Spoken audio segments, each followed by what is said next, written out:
And I'll give you up.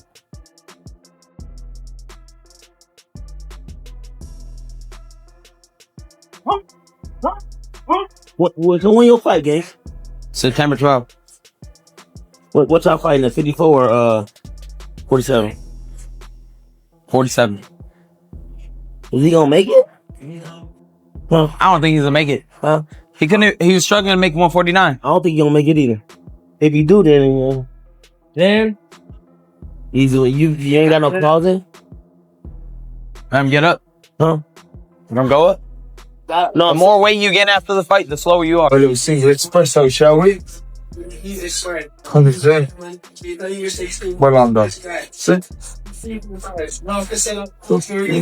147. So, and I'm not convinced that he's still strong at 147. I think he's got a bit older. He let the bar out to go up and fight Eubank with 160 pounds. The difference between 160 and 147, it's only 13 pounds, but it makes so much difference to a guy's ability to hold a shot, to deliver a shot, to be explosive, to have that explosiveness in the middle of a fight and near the end to be able to get a guy out of there. All of those things go when you burn yourself down to make weight. What up, though? Ryan Garcia or Conor Benn. I'm leaning towards Ryan Garcia as far as experience and skills, but Conor Benn definitely has a puncher's chance. So Ryan has to be really sharp and on point and defensive minded. While he's mainly an offensive fighter, but he needs to have some turn the defense. Conor Benn is entering the biggest fight of his career, but newly leaked footage from his training camp has the boxing world wondering if he's already lost the battle against the scales. And it really concerns me about Conor Benn going into this fight. It's not his characteristics and and his will to win and his punch power, but making 147. Yeah, it's going to be a fight. yeah. A fighter that's dead at the weight. 4 years. We saw it in his last fight against Regis Prograis down at 150. Yeah. He looked dead at the weight. Yeah, the punch power wasn't there. Over the welterweight. Yeah, 3 pounds. I know this as a smaller fighter. Making that 3 pounds, losing 3 pounds in fluid is killer. Catastrophic. It's so difficult to do. And that will drain him even more. My worry is he can't do 147 anymore.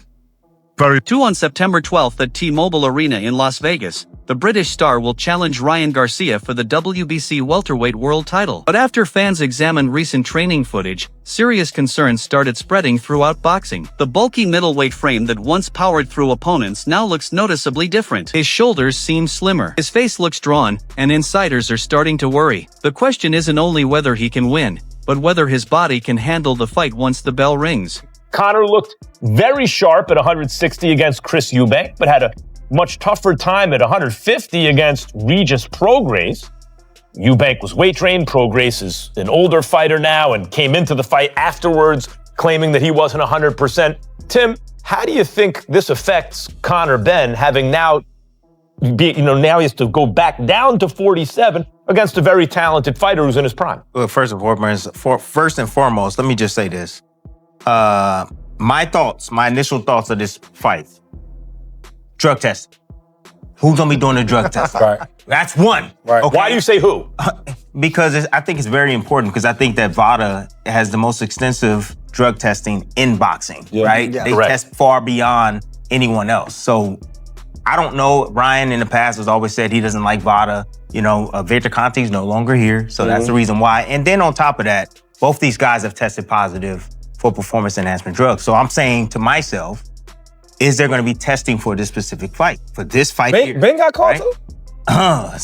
Supposed to be eggs or something like that. I heard. It's a lot of dirt. To understand why fans are so concerned about Ben, you have to look at the numbers. Conor hasn't officially made the 147-pound welterweight limit in more than 4 years. For years, he carried considerably more weight, building middleweight muscle for his battles with Chris Eubank Jr. Losing water before a fight is normal. but forcing the body to shed functional muscle is a completely different challenge. When a fighter has carried that much size for years, bringing the body back down to a lower division can leave the legs depleted and stamina seriously damaged by the middle rounds. We move on, Tim. I'm afraid you are going to have to answer the question. And the last thing is that in the last fight that we saw with Conor Benn, he was at, what 150-ish? Legs didn't look stable at all, right? He looked a little off. Balance was a little bit off. I didn't think he performed well, right, against Prograis. But I would say that in this camp here, if he stayed down in weight and kind of acclimated his body, I think he'll do well at 147 I think so, too. pounds. I think he'll do well. What do you think? Look, this is going to be Conor Benn's, I think first fight at 147 in 4.5 years, so that is not easy. I've been around Conor Benn a lot. He's a big guy. But he only had 6 weeks to make weight for the Regis Prograis fight. I think it's going to be a better weight cut this time around. He did it once before earlier this year. Now he has a lot more time to do it. And don't forget, right, Tim? He was a massive puncher at 147 years ago. Yeah. I think about the fights against Chris Algieri, Chris Van Heerden. I'm not saying those guys are killers, but those were big knockouts. Ryan Garcia and Conor Benn, I almost called him Nigel, and Conor Benn are both big, strong, power punching welterweights. They are.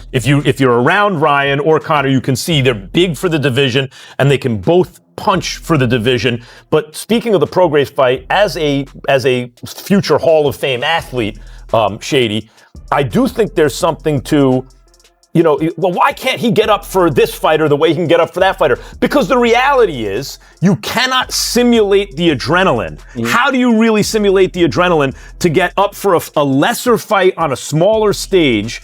It's not the same. It's not going to affect you the same way, one would think, you tell me, as when you have to fight a greater threat on a bigger stage. Yeah. His best performance was against Eubank in the rematch. And that's a great point. Even the promoter who has guided Benn's career for years isn't hiding his concerns. Matchroom chairman Eddie Hearn recently admitted that he genuinely worries about Conor fighting at 147 pounds. Hearn pointed to Benn's bout with Regis Prograis at a 150-pound catch weight, noting that Benn already appeared to have lost some of his explosive power and looked tired at that weight. Dropping another 3 pounds to reach welterweight isn't simply a small adjustment. Hearn warned that it could become disastrous, especially against an elite, fast-handed puncher like Ryan Garcia. If Benn enters the ring physically compromised, he could be vulnerable to a devastating night. Ryan Garcia versus Conor Benn, obviously it's been over 2 years since he fought at 147. How do you expect Conor to fare in that fight?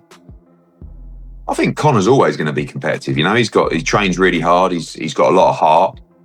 I don't like him at 147 pounds now because that was one of the problems in going to 160 to fight Eubank. To come back to 140, it's a really tough thing to do. And I think when he fought Prograis, was it 151 or 150? He just didn't look the same. He looked like he was lacking power, didn't look that strong. And Ryan Garcia is a guy who's kind of built his way up to 147. He's super fit and good at the weight at 147, and he's a world-class fighter who punches very, very hard and is very sharp. So Conor's always going to be in the fight because he's got a lot of heart, but I don't see him winning that fight at 147.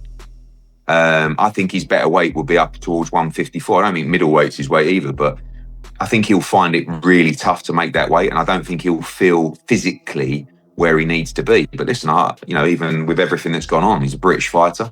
I hope he does it.